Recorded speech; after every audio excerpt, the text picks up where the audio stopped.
Hey everyone, welcome back to the Lakers Fast Break. And where else are we at, John? We are in the Lakers corner, and we're kicking it with Clutch Talk, man. We with everybody today. We are multi-streaming live to wherever we can. It is Gerald Glassford along with my good friend Mr. John Costa. Clutch Talk and Lakers Corner. Please go ahead and check out all those great channels. Subscribe today to all of our great channels. Got to give the love as well to the Legend 350, of course, also as well Stone Hansen, the Lakerholics crew, Daniel Berry Sports Highlights, also as well Lakers in 5, and of course Joe Soros, Simblades with a Y.com, and Oxide247, LakersBall.com. Hopefully he'll join us as well. So many great people, so many great places that you can follow and subscribe to. And of course, do it right here with us, wherever you're catching this with John Costa and myself, Gerald Glassford. I finally got a chance to catch up with this guy. Man, I'm just so happy because you are back on all of our channels. We thought we'd multi-stream for the first time. It's great. I'm loving it. I'm loving it. But you're here to talk basketball and the Los Angeles Lakers, my friend. So where do you want to go first? Man, man. I mean, what's kind of upsetting is the fact that I just feel like the Lakers haven't been as active this offseason as we want them to be, especially for content creators like us. You would love to see just moves left and right, so you get to be making all these videos talking about it. But the Lakers have kind of stand pat. I mean, partially blame LeBron for that, for taking so much money, not taking a pay cut. Um, but Well, he what I did take a little bit of a pay cut because Rob Pelinka, in his infinite uh, wisdom, I'll use for a lack of better term, um, kind of boxed the Lakers into a corner financially. Yeah, made it kind of tough for us. Once again, our front office is silly, to be honest. And this isn't something that is new to all Lakers fans. We all know how silly the front office can be, starting with Jeannie and Rob. But Gerald, I mean, we can start anywhere. I guess I feel like what Lakers Nation's been talking about a lot, at least what I've been talking about on my Lakers page, is just LeBron James and Anthony Davis dominating the Olympics so far. I know Austin Rivers put out this tweet talking about how that LeBron and Anthony Davis are the best players on the best team, hence the championship win over the Lakers should still be open. I know that's got a lot of people talking. ESPN was all talking about it. So I mean, we can start there, Joe. I mean, what's your thoughts with that? How do you feel? Do you think the Lakers championship window is still open? Well, congratulations first to LeBron for being the flag bearer along with Yes. Coco Gauff to the Olympic Games coming up on for the opening ceremony on Friday, and their Olympics drive begins on Sunday. Um, it's going to be tough, man. It's going to be tough for Team USA. I don't think it'll be a cakewalk at all, but I do want to say that I am concerned, like Joe is. Hopefully, you can get him on the air as well. He was talking about it last night. Is how much energy does LeBron James and Anthony Davis have to put out in order to go ahead and get the job done here? And will that translate them to being fatigued, tired, easily injured come the season? Now, I said before on the show last night as well, 44 and a half wins, Vegas and all the other gambling outlets seem to be consistent on 44 and a half wins for the Los Angeles Lakers. That's not good, my friend. That puts them right around what, ninth or 10th in the Western Conference. That is not going to get it done. I think they're anticipating. And as far as an injury to one of those guys when they're talking about 44 and a half. But with those two playing at their level, they're at least competitive, my friend. I'll give them that. But the problem is, my friend, they need a number 3, and they don't have a consistent number 3 to get them going. D'Lo, your man, and Austin Reeves, great players for what they do, but they're a 4 and a 5. They need a consistent number 3.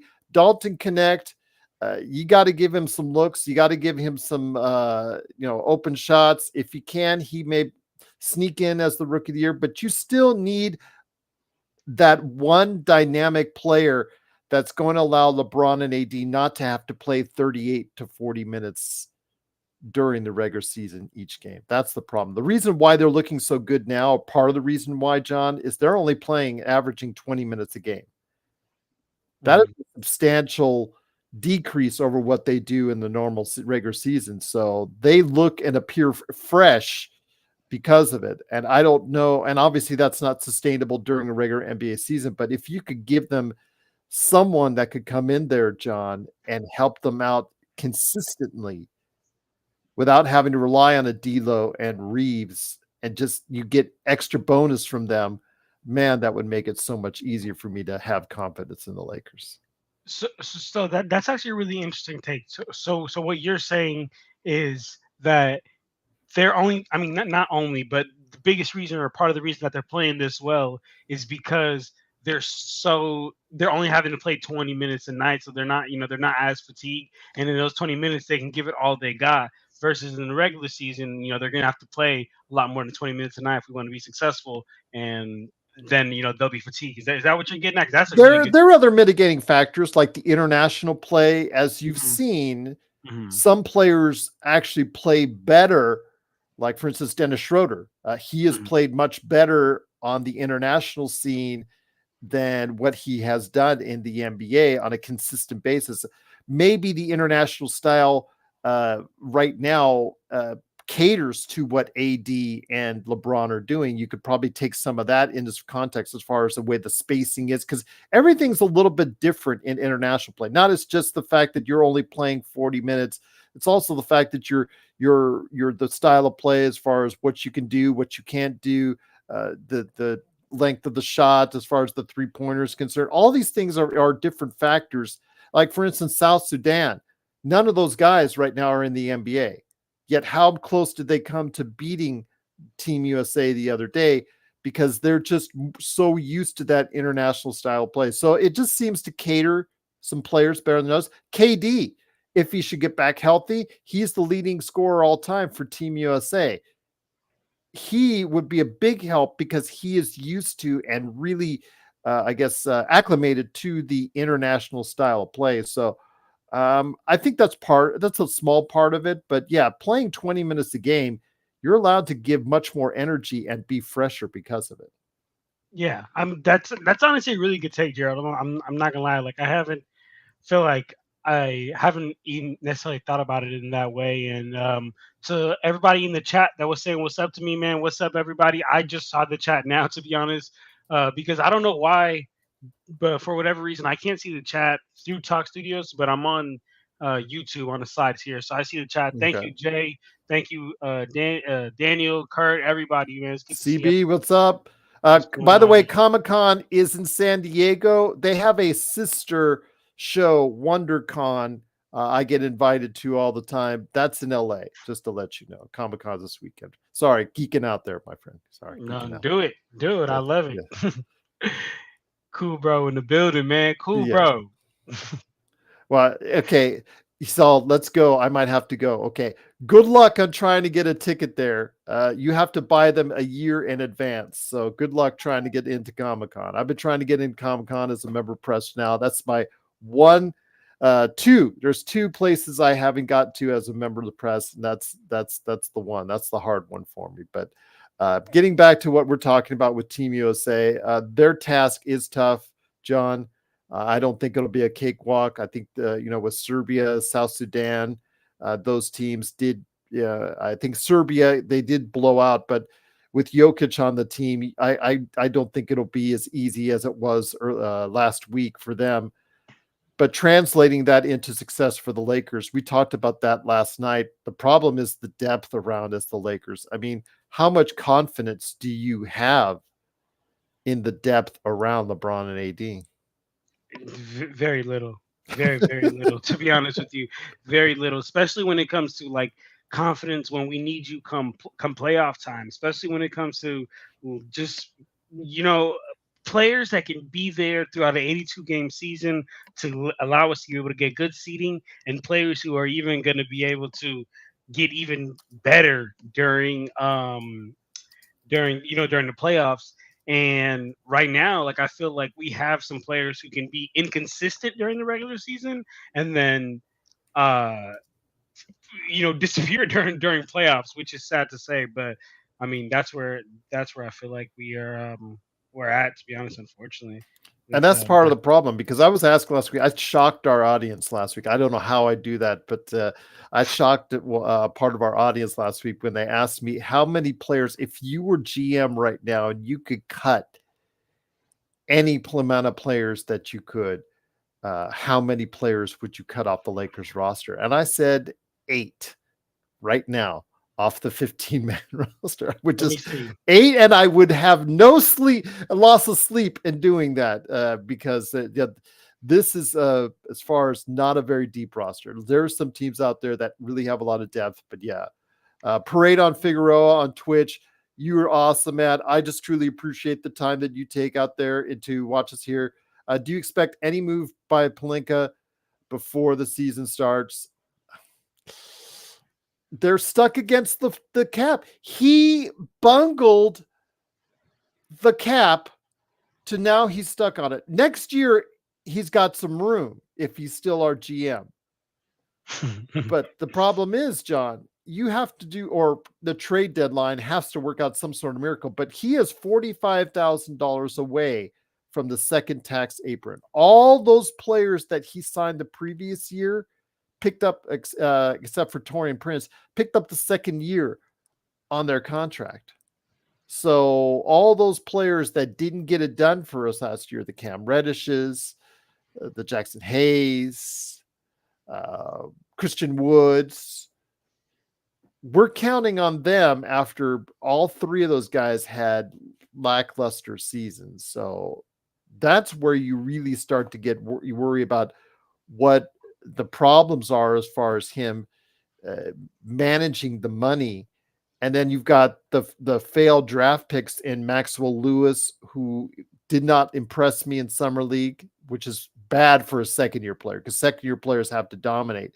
And JHS, who was in street clothes during summer league because of his back surgery. That's money right there. Bronny James, I know that bothers Joe.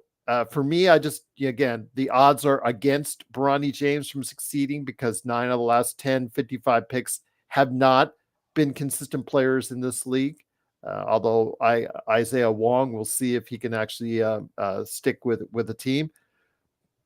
But Aaron Wiggins is the only one, by the way, that has actually gotten a second contract.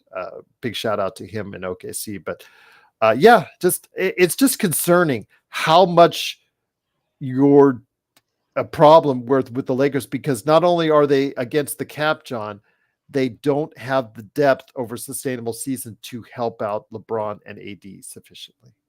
Yeah, I mean, where I feel like I don't know if you ever Not read to that. mention the Max Christie. However you feel about Max Christie, that's the only signing in free agency that we really had. You got, man, Gerald. I've told a couple people this before, and I tell my brother this all the time when I talk about Lakers. We talk about Lakers all the time, but I will stand on this take right here. I really, genuinely, from the bottom of my heart, do not believe that Max Christie is an NBA level talent player. Like I really, genuinely don't believe so. From what I have seen this man play, I would rather have him in the G League and develop because we're not Rodell in. is going to send Rodell.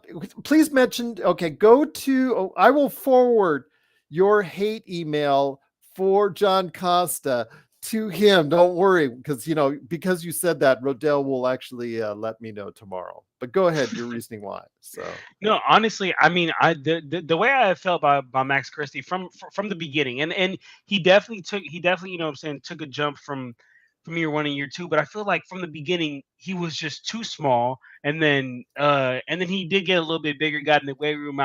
You could see that on him, and then after, I just feel like his decision making is just so poor, and I think sometimes he just plays like he's in college basketball. Like, and it's really hard to describe unless you kind of like really watch the game. I feel like he's playing a type of game that does not, exceed have success in the NBA. Like in the NBA, what it really is can I beat you off the dribble? Like it's like, can I get angle? It's all about angles, and if I could beat you out, if I could beat you off the dribble. Because if you could beat somebody off the dribble every single time, you're gonna be able to get an angle every single time. And I just don't see that kid doing it.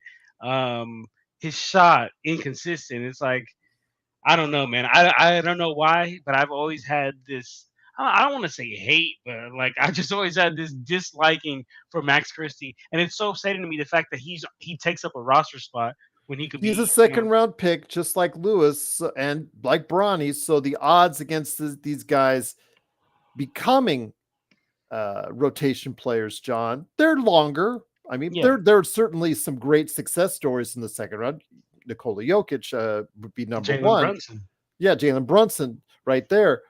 But it is longer odds for second round picks to make a contribution. I still think Christie will become a late rotation player in the league, but I just think it's the thing where maybe the fourth or the fifth year or sixth year of his career, he'll finally figure it out. But by then, he'll be long gone from the Lakers. So I think it was a bad deal as well. I just don't think, he's not strong enough and he doesn't shoot well enough right now. Yeah. So he hurts you on both ends and he's not consistent on both ends.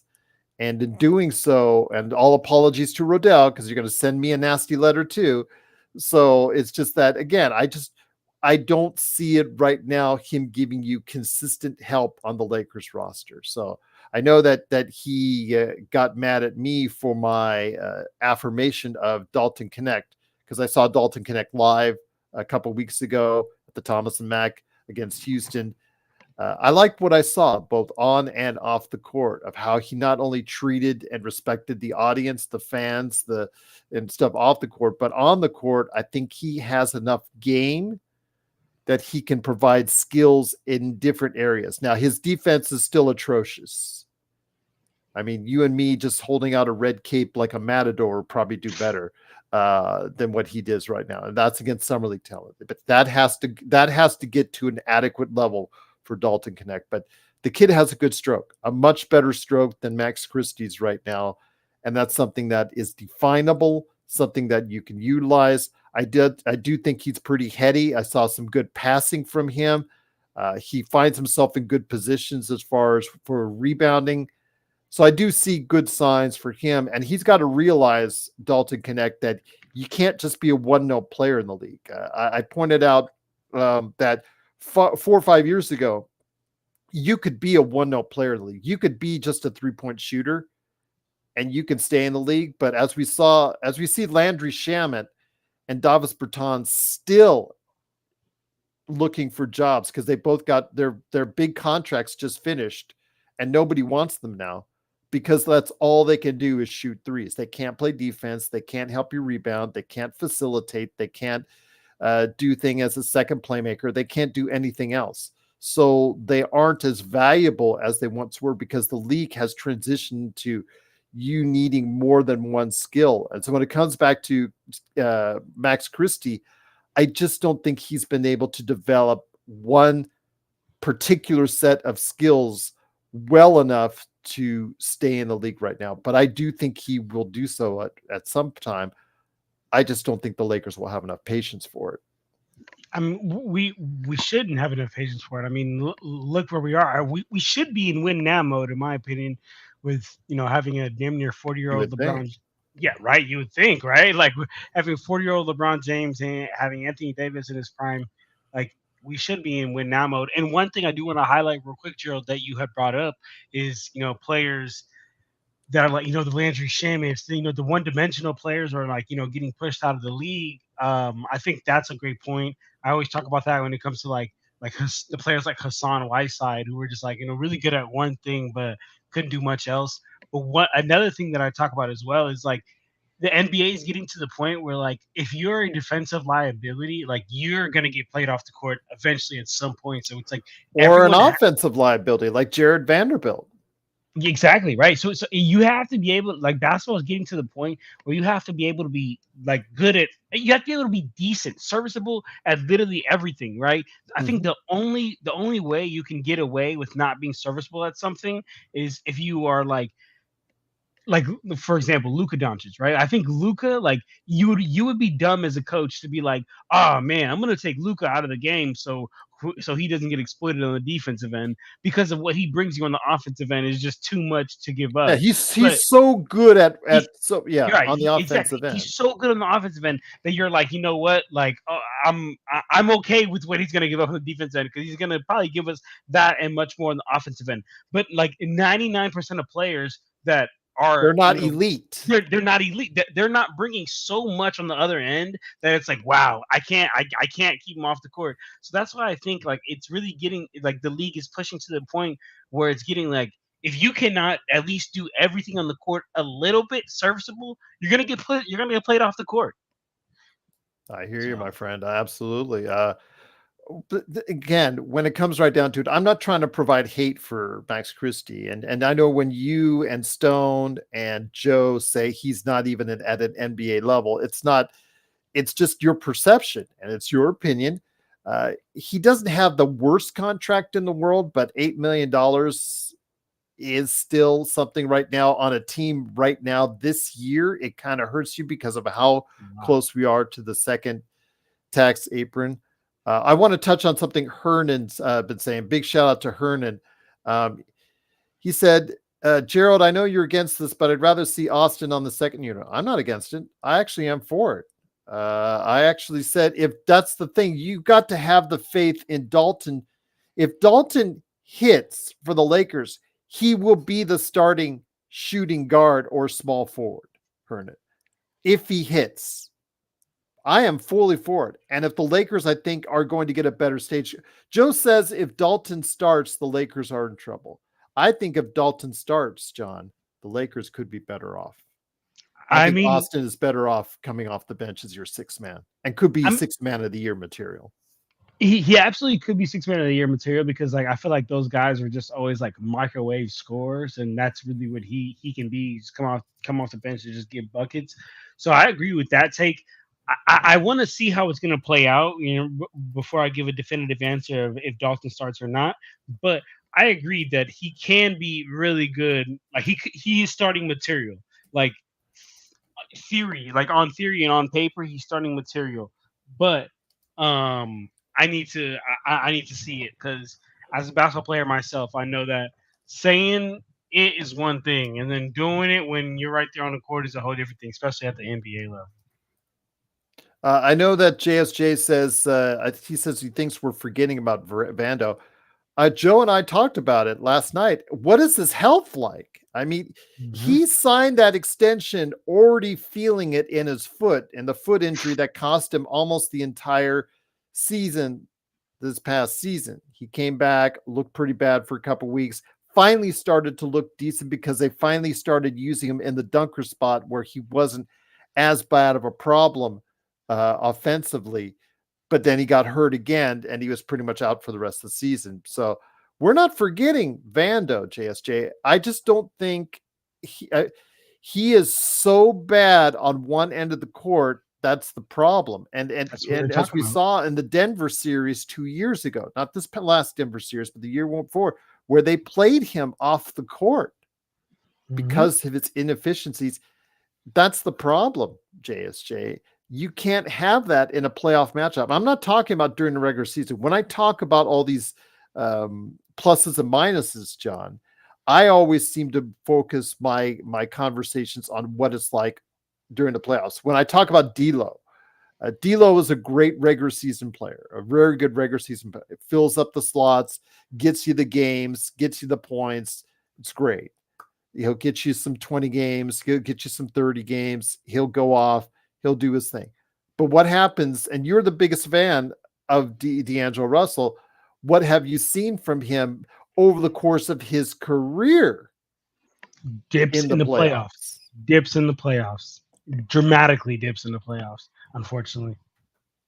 I mean, but one thing that's real, and like I feel like people sometimes don't take into account of the fact that like playoff basketball, like it's a whole different thing, man. Like I swear to you, these guys, some of them, they are so good at the game of basketball, and I know sometimes it's hard to comprehend that like they're genuinely not taking it as serious in the regular season, or they're not giving it their all. I'm not saying every single player, but some of these guys, Jimmy Butler, for an example, guarantee to you, regular season, he's just not giving it his all. You watch that playoff, it's like seeing a whole different player. Jimmy Butler, he just doesn't care. Like he just doesn't care in general. So like I feel like you could see it in his numbers, you could see it in his play. But if you really watch, like watch a team very closely this year, and a team that you know is going to make the playoffs, and they know they're going to make the playoffs. Watch them during the regular season, and then watch them during playoffs. It's like honestly kind of like watching two different teams, to be honest with you. We Which I talk respect. we talk about Max Christie plugging up about $8 million a year of the salary cap for the Lakers. I have bigger concerns about Vanderbilt and Gabe Vincent. What are those guys going to give you for their, what is it, mid-level salary, essentially at 11 and $12 million per? Those are contracts that you put them together. That would be nice to go and trade them, but who wants them? Yeah, Who wants those guys right now after coming off these lost seasons? So they have, along with Max Christie, have really got something to prove. But that's a great portion. Those are three guys in your back end rotation I can't count on right now. They have to show me that they're healthy first and that they can consistently provide for you the next.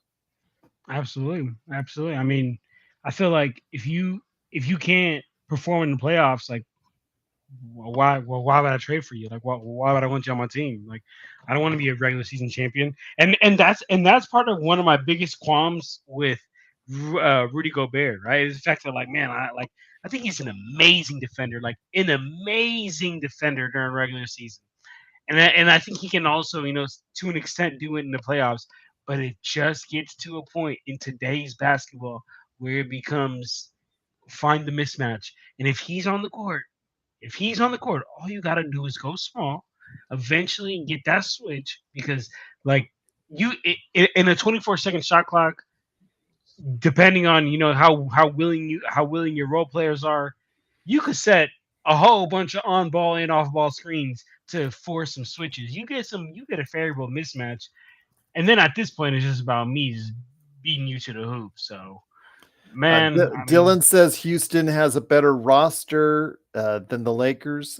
From 3 to 15, Dylan, I can't argue with you. You yeah, just got like, so many wings, six for seven, sure. 6'8", 6'9" guys that can score. They're athletic. You have got more wings, I think, than anybody out there in the NBA. I really think if and yes, the wings, the 6'7", 6'8" guys who can shoot, score, defend, and are athletic, they're a commodity in the Come on. NBA. And it seems like Houston, the one smart thing that they've done, maybe OKC can be at that level too, is they've cornered the market on those type of wings. And yeah, absolutely. Just he said, Houston does have a better 3 through 15 roster, but it's that 1-2 that may hold Houston back because they don't have that one or two players yet that have stepped up to say, hey, you know what? I'm going to be the guy. I'm going to take us to the promised land. If once you guys do, watch out. Watch out for Houston. Yeah, no, I don't even think, to be honest, like I think his name was Dylan. I don't even think that's a debate. Like what? Like they absolutely have a better, I feel like like roster than us, but I also don't think that they have that number one guy Reed just yet. Shepard, though, looks good. But Reed Reed Shepard Shepard, he looks like a coach's dream as a player. But you saw know him who I live. He you know saw him who I live. It's really oh, you good saw looking. him live? I saw him live, How was and that, he's really Gerald? good. Man, I'm so upset I didn't That get summer that league. was that first game at Summer League, How was that? and as again, this is where we talked about the defense for Dalton Connect. I know everybody that's out there that watched the game, you saw that play where Shepard put him in an ISO and made him look stupid. So that's obviously something that Connect has to work on, but you can see it with Shepard. You can see he was out there in his first game, comfortable, shooting the ball well, distributing the ball well, making the right moves. He's got quick hands, so he gets steals. Here's a possibility he could be in the top 10 in steals for you guys. So Dylan, you got a great pick, and possibly the only thing that would hold him back is if he doesn't get enough time in being one of the top candidates for the rookie of the year. The only thing is, how much time are you going to give a guy that's 6'3"? He's like brawny height. Brawny height as far as concerned, 6'1" and a half without shoes, 6'3" in shoes or whatever you want to say. And I just will tell you right now, John, I saw him live and he looked like the real deal. Let's He see. looked like Let's see. I mean, yeah, offensively he'll be the real deal, but just like how we said, is he gonna being 6'3", being a small guard, is he gonna be one of those defensive liabilities that eventually gets played off the court? We will see. But he's got quick hands, man. He Mhm. will get a lot of steals. I can tell you that. He is smart. He's heady. I've watched his time in Kentucky. He'll find ways to make up for any height deficiencies Mhm. in his game. I think he's going to be a really solid pro. And one other thing I do want to, well, two things I want to say. Well, one, well, I said, well, both me and you agree the fact that the Rockets don't have that like 1A guy. I agree that they don't have that 1A guy based on what we've seen so far, but I think Sengun's about to take a whole nother step this year. Sengun is amazing. I love him. And then Bloodhound says I think he was trolling Dylan because he said Dylan Lakers will take Sengun. So I would love that. I thought it was Dylan that said Lakers are going to take Well, Sengun. So I would love that. offensively, I wouldn't argue with you on that. It's just he would have to have so many other anchors on defense because that's always going to hold him back, John. Sengun's defense. Yeah, Sengun's Yeah. defense is it's not at the you can win and win effectively with Sengun. How much you can win is dependent on his defense. You talked about Gobert uh, as far as his inadequacies on the offensive end or how you can single him out on the defense. I think Minnesota could still and should have still beaten Dallas in that series, but I lay the problem instead of Gobert, which you can usually fault him in the playoffs. I laid it more at the feet of Cat and Edwards, who went Yes. in talking a lot of smack.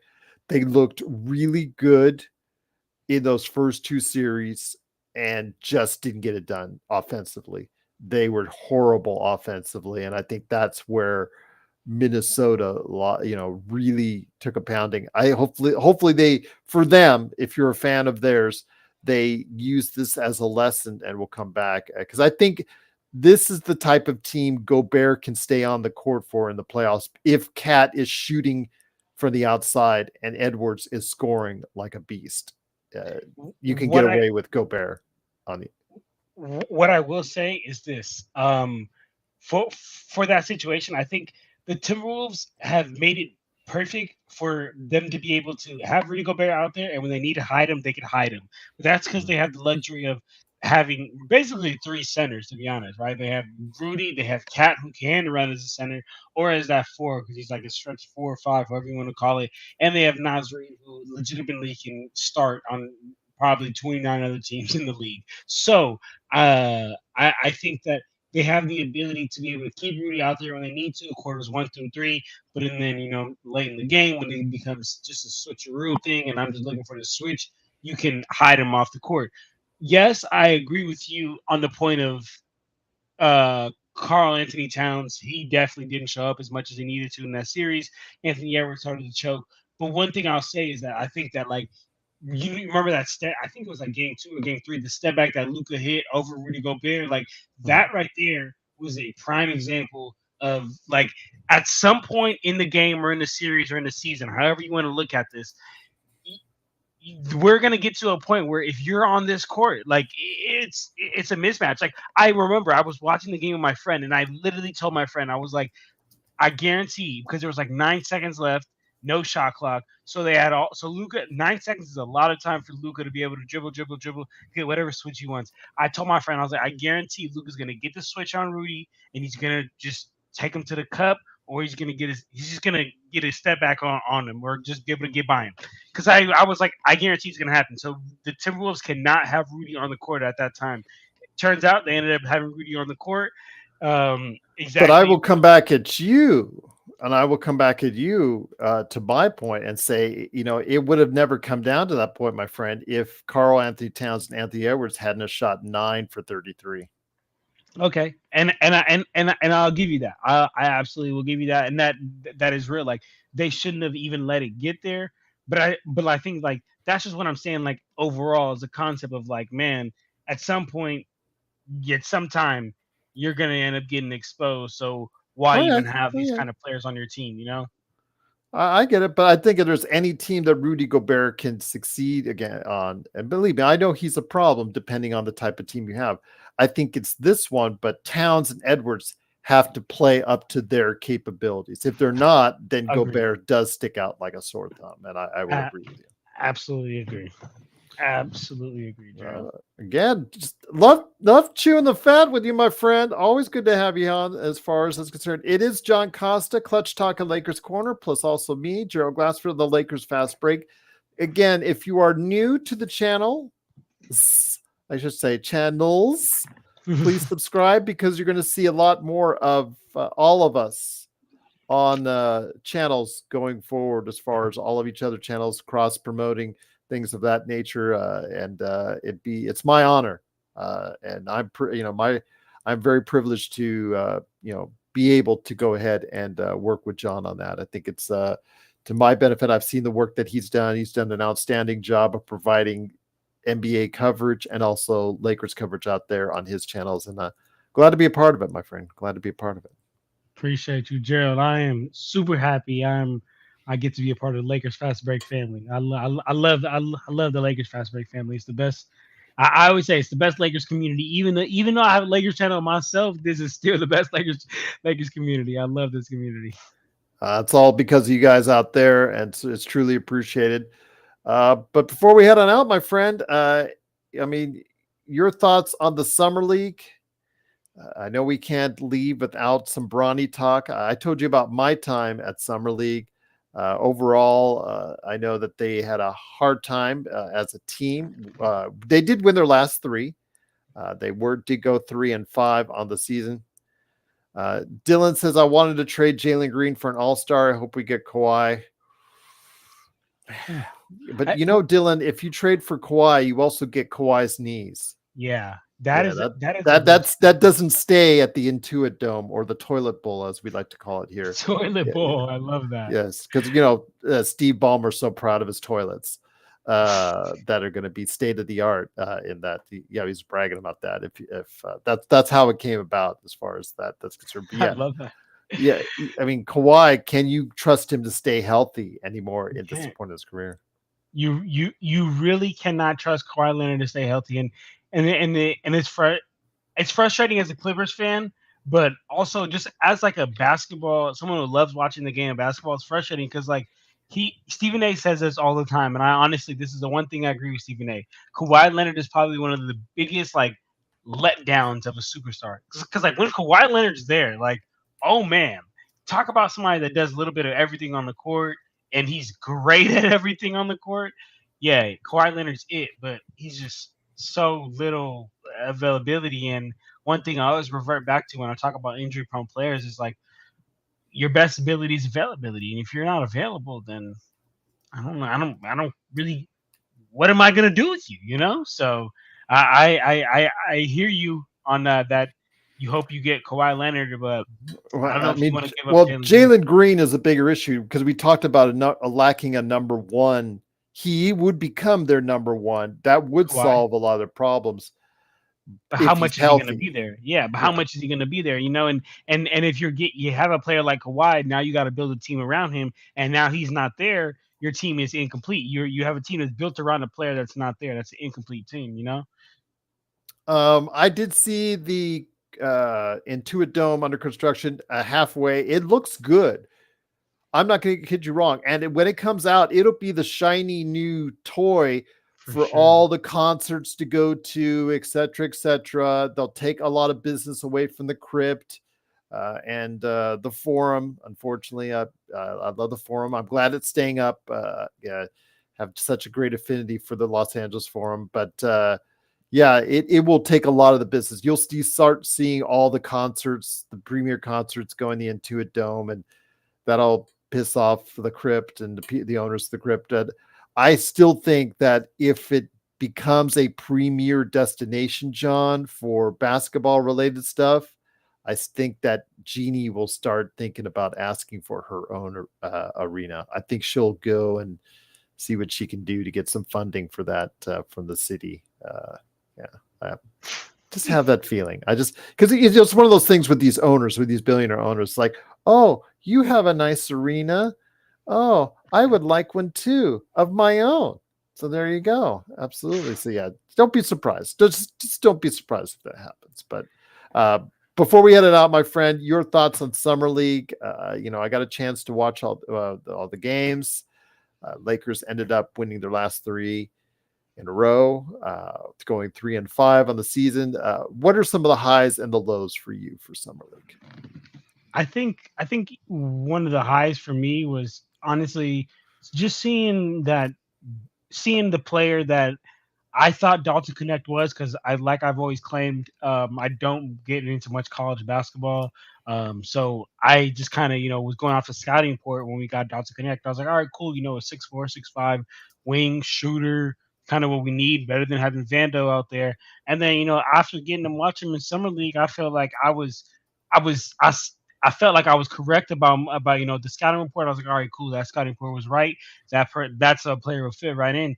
But I was also impressed of how he was able to actually put the ball on the ground a little bit more than what I even expected, to be honest with you. Bronny, I mean, what blew me away the most about Bronny was just the fan that he attracted. It's crazy in there, man. Like, when I'm watching the game at home, because unfortunately I couldn't make the trip out to Vegas, he like gets the ball and everyone's like, like just going crazy, and like that had me mind blown, because that will never ever happen again in summer league. So it was just funny to witness something like that. And then, but as far as like the play and what I'm saying, who he is as a player, I've said this before. I don't think he's an NBA level talent player just yet. I do think that over time he will be able to stick around in this league. I don't know for the Lakers, because I think he'll be able to ultimately be a role player. The one thing that I've said all the time is, Well, like, they have him for 3 guaranteed years plus a 4th as an option, so it's guaranteed that he's going to be on a roster for at least the next 3 years. right. So I think, yeah, I think, and I honestly think that he'll be able to.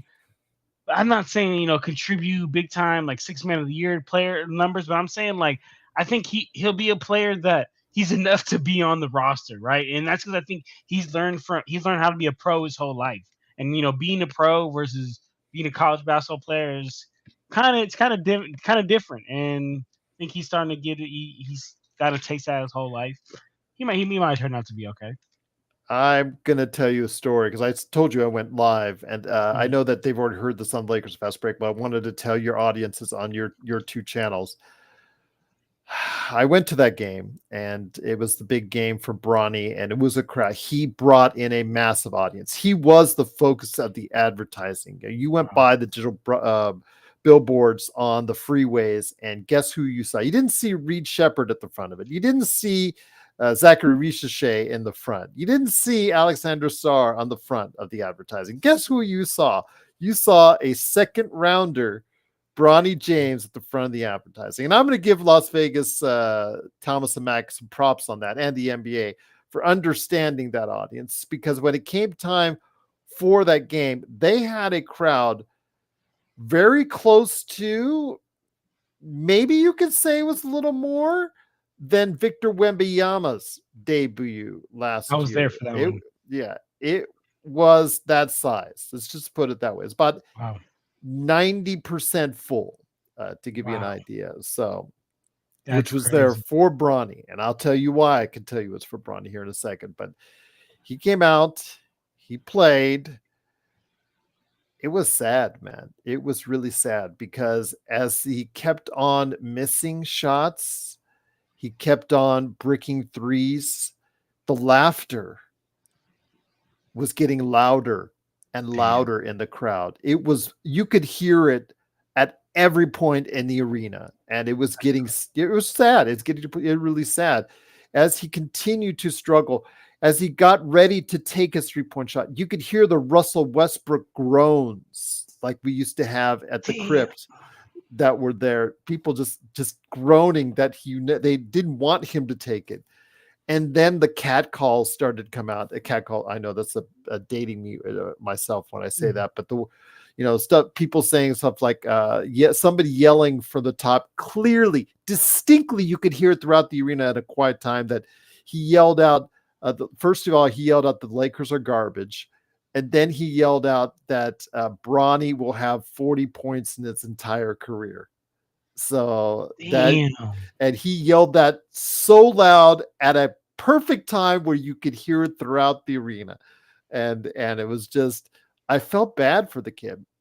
I honestly feel bad for him too. And after the game, you could tell they were here for Bronny, even after all the laughing and whatnot, because the next game was number 1 versus number 2, Alexander Sarr versus Zachary Ricochet, Atlanta versus Washington. 2/3 of the audience left before that game started. I am not kidding you. And it was just crazy. And it's after the game, he got ushered to the back. And I got Stone Hansen sent me something on Twitter. He sent me a picture of what it was like back behind the scenes. Because all I could see was I was there live and I was watching Dalton Connect, greet with the fans. He's talking to his mom. He's talking to some of his fellow players, greeting. He's signing autographs. That's all I could see because he was outside on the court after the game ends. Inside, Bronny got ushered into the media area, and Stone Hansen sent me a picture of what was going back on there. 30 or 40 members of the media were there on the Bronny side. Really? Reed Shepherd had his press conference right next to him. There was 4. To give Dylan about Houston, about the respect that Reed Shepherd had after the game, there was 4 members of the press waiting for, or 3 or something like that, waiting for Reed Shepherd, and over 30 waiting for Bronny James. Wow, that's actually insane. So Stone was there, like in the back, like with. No, he just got that from a friend, or you got to Oh. retweet it. I know he's just sent me a picture. I can always DM it to you if you That's get me on Twitter. crazy. But yeah, I actually showed it to our audience. In fact, let me see if I can find it. I'll show it That's to you. actually wild. Yeah. So it was, again, it just shows you where we're at. The circus, which Joe Soro, one of my co-host, was fearful of, John. And to your audience, if you haven't heard Joe yet, please, you got to. He is very distinct. He's got a personality, and you can either love it or hate him. But he is right on a lot of things. I will give him credit on that, even though he never gives me any. And one of the things I'm going to give him credit on is the attention given to him and the circus, which is one of the reasons why I would not have selected Bronny James. But look at that. You see on the left, John? You see on the left? I do. That's crazy. That's the spot on the left for Reed Shepherd. On the right was the crowd gathering to talk to Bronny James. That's crazy. I cannot believe that, Gerald. That's wild. Yes. So when he sent that to me, I thought that's wild. So, yeah. Bloodhound says the Lakers have a lease till 2041. If the Lakers sell to Guggenheim, to see them building a new arena, if AG won't, they can always break leases. Bloodhound, if they can always work things out. If it's not doing enough, they can always. I mean, if the Lakers really want a new arena, or if Jeannie wants a new arena, she would try hard to petition for it. I think that again, we'll see with the Intuit Dome, if it becomes the favored child in LA, not the Clippers per se, but the Intuit Dome, that becomes the favorite child. You could see a new replacement for the Staples Center / crypto.com, because again, it's all about, it's a 25-year-old plus arena. It's too old for our what we need. So, I mean, remember the Anaheim Pond, everyone? I mean, it's still there. It's a beautiful arena. I still love the marble. Whenever, last time I was there, it's really one of the classy arenas, but it is over 30 years old. It has seen better days, and it's really hard to continuously get the money rolling in, because there's shinier brand new arenas out there. So it'd be interesting to see how that goes. But yeah, just a thought. just a thought, Bloodhound. They do have a lease till 2041, but you can always find ways around these. These they have got good lawyers. So if Jeannie wants a new arena, she'll start begging for a new arena. That's for sure. You're on mute, my friend. Yes, when you switched over. I don't think the microphone's hooked up on it. So, but it is John Costa, Clutch Talk, and Lakers Corner, along with me, Gerald Glassford. Again, Lakers Fast Break. If you are on Clutch Talk and Lakers Corner, hopefully you'll join me. We're on anywhere from 5 to 7 days a week on Lakers Fast Break. And then, John, I think I hear you now. I think You I hear hear me you. now? Yes, Okay, good. I hear you now.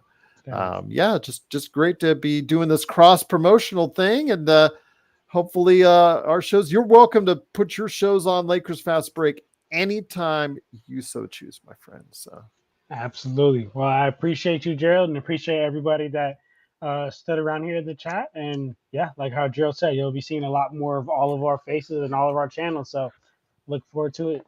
I don't know. Do you really want to see Joe on your channels? I He's do. I kind of do. explicit. So I want Joe. I want Gerald. I want Stone. I want I want L Rob. I want all the Lakers Fast Break family. all right. Okay. I had a great conversation with Braxton Reynolds yesterday about OKC and Team USA. If you want to check that out, the Lakers Fast Break. Also had a good conversation with the legend 350 on Atlanta, Golden State, the Lakers, and Summer League. I was on Sunday. So, yeah, go ahead and give the Lakers Fast Break a try if you're on Clutch Talk and Lakers Corner, and vice versa, guys. If you're on Lakers Fast Break, as Kurt does, Kurt's got your back. John, he's got Lakers Corner right there. Thank you, Kurt. Appreciate you, Yeah, brother. absolutely, my friend. So, yeah, John, just keep up the great work, my friend, and always glad to go ahead and catch up with you. You and I will be back at it soon enough, doing more shows, doing more nightcaps, doing more post games. Can't wait. Can't wait, my friend. Absolutely, Gerald. It, Absolutely. but that's gonna do it for us. I guess no Joe. He's too busy sin blading, as I say. His company Waiting. Sinblades, Sinblades with a Y.com. Yes, he actually does really good work. If you are in the Southern California area and you do want to get rid of your natural and go more of uh, a lawn that doesn't need as much maintenance or anything like that, of course, he can do that for you at Simblades. Plus, he does a lot of other exterior outdoor stuff as well. So, $7,000. Great to have you here. Truly appreciate it.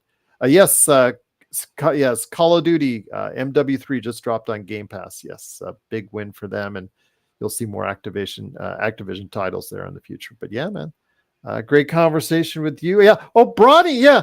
Are you kind of irritated that Bronny won the NBA Call of Duty Players Championship and is focusing on that as much as he might be on his outside shot? He needs to be in the gym, man. Don't be focusing on that game, Ronnie. Focus in the gym, all right? And Xbox Pass only. I have not drank wine since that time. No, I have not. I don't even have another glass of wine because I ended up throwing that wine bottle away. I didn't even finish it. That's The because I one with the felt cork in it. yeah So with the yes. cork in it because I felt like like am I just gonna leave this cork in the wine bottle like all night long? I feel like it's gonna disintegrate into the wine. Like I don't know. So I just ended up throwing it away. Yes, Seven. He was. It was just. Sometimes I'll just find things that I know are going to piss off Joe, and yeah, him winning the Call of Duty NBA championship was something that I could really piss him off because it's obvious. Why is he focusing on that instead of working on his game even more? And I mean, is he going to go to wherever it is overseas right now and play in the esports championships that are I mean, there's money there. Great, yeah, but he's a basketball player, so $7,000, Gerald, and by the way, that's John Costa, $7,000, John Costa, Clutch Talk and Lakers Corner. What's our go-to liquor? I stopped drinking a long time ago, to be honest with you, but I'll give a shout out to what my dad used to drink. He used to drink he was a Coors guy. He's a Coors guy, and Foster and Lager, Foster's guy as well on the weekends. What's your go-to liquor? $7,000's asking. $7 grand. Nice to meet you too, brother. Like I said, I don't really drink, to be honest with you. But whatever wine that I had that last time that we were here was probably like literally the only alcohol that I've ever tasted that wasn't like it wasn't terrible. Because my problem with alcohol, and like I every time I tell this to people, people are always super shocked. But like I have never, I don't know if you consider whatever that was that night drunk, but I mean I was fine. I could have I could have literally drove if I really wanted to, but I would not that I would have. But I'm saying like the reason why I've never been drunk in my life is because like I've never drank an alcohol that has actually tasted good. Like any single alcohol, whether it's beer, wine, hard alcohol, it just hurts my throat. It doesn't go down my throat well. So I'm like, you know what? Like I'm good. Like I never drink enough to actually get intoxicated. So yeah, I'm not much of a alcohol person, but I guess whatever that little wine was last time, that was all right. But I will tell you, my friend, it is great to have you here. Whether or not you want to drink with Joe, that's always up to you. But always great to have you here, my friend. And likewise, always great to be part of your channels as well, my friend. So. Yes, sir. Appreciate you, Joe. And we both said it. The fans will be seeing more of us. The family will be seeing a lot more of us. Absolutely. I know it's a dead time for the league right now, but we'll keep talking Team USA in August and September. I'm going to get into some NBA previews. I reach out to different reporters and specialists and experts from around the world. Some of them you've seen regularly on this show on my channel since then, but I do try to reach out and make a team preview for each and every team in the NBA. So that will be going on in August and September. So we try to keep you guys busy out there. So we try to keep you guys busy. So yep. And for everybody out there, man, make sure you guys to hit that subscribe button to the Lakers Fast Break family, and make sure you guys show Gerald all the love. I tell you guys all the time, this man puts in work for the Lakers Fast Break. So appreciate it, everybody, and go show Gerald some love and show him some appreciation, because the work he puts in, I do not see a lot of other channels doing it, man. Kurt, Laker Tom is our resident very biased Lakers expert. I let him and Michael Heinrich and Jamie Sweet. I let them those guys. I'll let those guys argue over on the Lakerholic show on the weekend. That's why I gave them that hour. I gave them that hour and a half on the channel so they could go ahead and argue with each other. If you guys want to see some good arguments back and forth and people calling each other stupid and whatnot, go watch the Lakerholic spotlights we have virtually every weekend on this channel, on the Lakers Fast Break channel. It's really good. So yeah, if you listen to Laker Tom for 5 minutes, JJ Redick, I know you like JJ Redick. That's one thing. We'll end the show on that. I know you like JJ, but JJ Redick, according to Laker Tom, is a future legacy head coach, and Bronny James, future key rotation piece, as far as that's concerned. So you can take that for what it's worth. But your last thoughts? I don't have any opinion on the podcaster as of yet, JJ Redick, because I have to see it out on the floor, and I'm not going to give a total evaluation right away because he's brand new to NBA coaching. So I'm going to give him 10, 20, maybe even 30 games to find his footing. Although if the Lakers suck right off the bat, yeah, that won't be good. Maybe you'll hear from me sooner. But you in your shorts on your channels have been more kind to JJ Redick. You are buying in on what JJ Redick is selling. I am buying in on what JJ Redick is selling. Not immediately. I don't think this will be like first game. It's like boom. You can be honest if you are. No, I am on the JJ Redick train. I do think that he will eventually be a good coach in this league. I'll be honest with you. I don't know if it is going to be in the first year because, with like anything on this earth, there's a learning curve to everything, and he's going to be on that learning curve. Except he's literally in the NBA, which is the world's best league, and all this and all that. So it'll be a learning curve. But I do think as far as like X's and O's, like he's got that down, right? Like he's a super orientated X's and O's guys. And this is much longer, like much before his podcast that he had with LeBron. Like I'm not gonna lie, like I've been tuning into JJ Redick's podcast since 2018, 2019 when he started the Old Man of the Three. Well, even before the Old Man of the Three, it used to be called JJ Redick's podcast. That's literally what it used to be called. And I would always remember like thinking like, man, like every time I listen to this guy, I feel like I'm getting something like out of the game. And mind you, I'm not even in the NBA. I'm just listening to a podcast. So I can only imagine what he can do with, a staff that's all around him and him putting it together.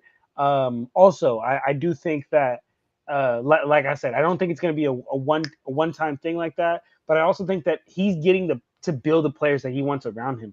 Like Dalton Connect, in theory, Dalton Connect is a 6'4" wing shooter, right? It's going to be coming off a whole bunch of pin downs, a whole bunch of curl screens, catching a whole bunch of catch and shoot. That's literally exactly what JJ Redick built a career off, coming off pin downs, coming off curl screens, just catch and shooting. So I think that he'll be able, have a good rookie like Dalton. He'll be able to build a team around him that he wants. Again, I don't think he's going to take us from where we are to a championship, but I also think that you cannot get any worse than Darvin Ham. So that's where I'm at with that. I will say this, Kurt, we could use all the help we can get. So it's nice that they have built more experienced head coaches around JJ Redick's staff. I'm assuming that JJ Redick made the choices or had the input himself as opposed to assigned like Rob has done previously. So as long as they're working more in conjunction with each other on that, it seems like it's a good experience. Although, again, I thought it was funny because, again, Harding, the young lady who got hired, the G League Coach of the Year, who got hired as an assistant coach for the Lakers. If you're Dane Johnson and you're this is the time, he was 0-5. He's the South Bay G League coach.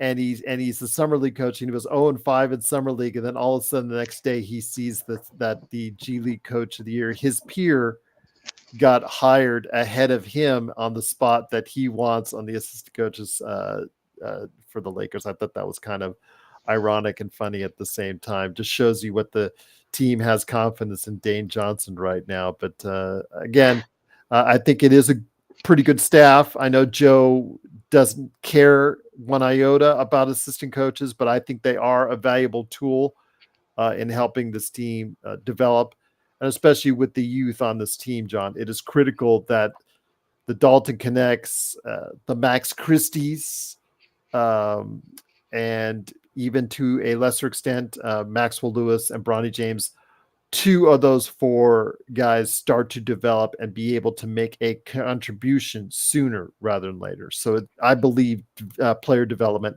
is crucial for the Lakers at this point. Absolutely. I'm right there on board with you, Gerald. Right there with you.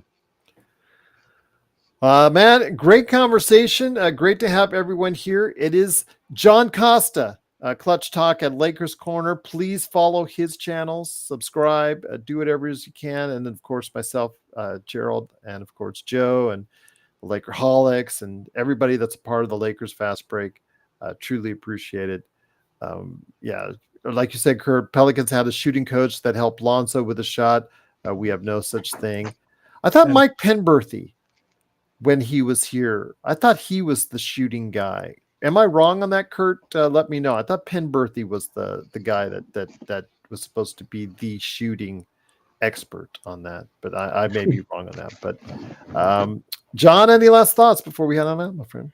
No last thoughts besides I hope that the Lakers Fast Break family is ready for this flood of content that we're about to bring, man.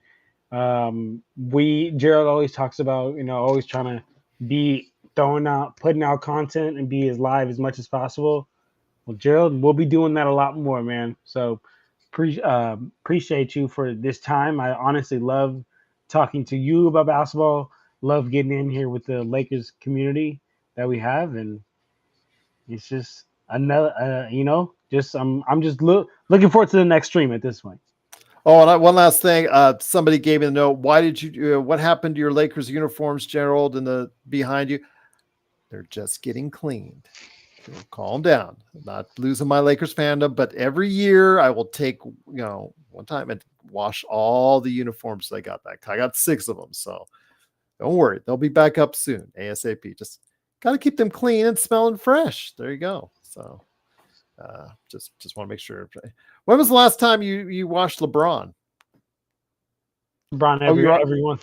Can you hear me? Yeah, I can hear you now. Yeah. Okay. Yeah. I don't know. My computer froze, but I watch LeBron probably like every once in a while because I don't ever wear these. I'm gonna be honest. I never wear these, and I wear them occasionally. Like my daughter did too when we went to T&M.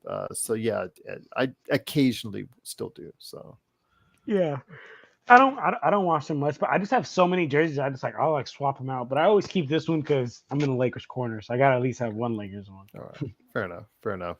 But yes, they will be back up ASAP. So don't worry, Lakers fans. I'm just gonna show my Laker fandom here in the not too distant future once again. We're watching you, Gerald. Yeah. What? Well, I get called out on that. Anything that changes behind me, because you're watching us for like an hour and a half each day. Then they're watching. Yeah, they're watching. They notice things. So Kurt says I was right about Mike. I just remembered it. It's just like I thought he was the shot guy. Yeah. He said AD had the best shooting mechanics on the team. Yeah, we see how far that one went. I still feel bad. Z, who was a great part of our audience, I always kept having to be the bad guy and kept disagreeing with her because she was so much buying in on the Darvin Ham 5-out thing, and I'm like, AD as a career 28% 3-point shooter, that's not going to change. And now we're talking about how giving AD more shots from the outside will cure that, and I was like. Yeah, and he started out good, started out promising, and then it slid down. And where did he end up? Around 28% again. And I'm just saying the statistics don't bear out. He is a guy that you want underneath or at the best taking mid-range shots, but his mid-range game is kind of gone the way too, south as well. So AD would be so much better if you run him off pick and rolls, run him in actions, run him in sets, and get him on post-ups. Keep him active, keep him there, keep him on the move, keep him up for lobs. That's where he's best at. And I think that hopefully JJ Redick will understand that. If he has him sitting out there, John, chucking up 5 threes a game, we might as well just go ahead and just pack it in again. That's just not how you win. It's not how you win with AD at this point in time. Yeah. How Team USA is winning with him is how you win with AD. So, agreed. Yeah, AD's 3-point shooting is atrocious, and we're all wishing he can do what he did in 2020 again. That's what we're wishing for. Yeah, I mean, he found that in the bubble, and I don't think it's coming back. That was under controlled circumstances. I just think that was a once in a career time frame for him. Yeah, you can get AD to play at a level as an MVP level, but don't ask him to be an outside shooter because that's something he just can't do. Yeah, it's not part of his game. All right, guys, that's going to do it for us. John, just great having you on, and you're going to be seeing more cross multi-streams from us in the future. So be prepared for it, and for your audience, John, be prepared for Joe Soro because when he comes on here, he's a different beast altogether. So I'm ready for it. All right. Thank you, Gerald. Thank you, my friend. Appreciate it. And wishing everybody all the best. Thanks for joining us. And again, any comments, put it down below on our channels or for me, LakersFastBreak@yahoo.com. John, you've got a contact that you could just honestly Instagram @ClutchTalkPod. So all one word. And then Lakers_corner. That's my Instagram. DM me. I'd love to talk to anyone. And as always, check me out on YouTube, Lakers Corner and Clutch Talk. Get at me, man. All right. Thanks again for joining us. We'll be back most likely tomorrow as well. If not, got some great stuff coming at you here in the not too distant future, plus Team USA later on here in the week. I'll go ahead and talk about that as well. So thanks again for everybody for joining us, and we'll see you soon on Clutch Talk, Lakers Corner, and the Lakers Fast Break Podcast.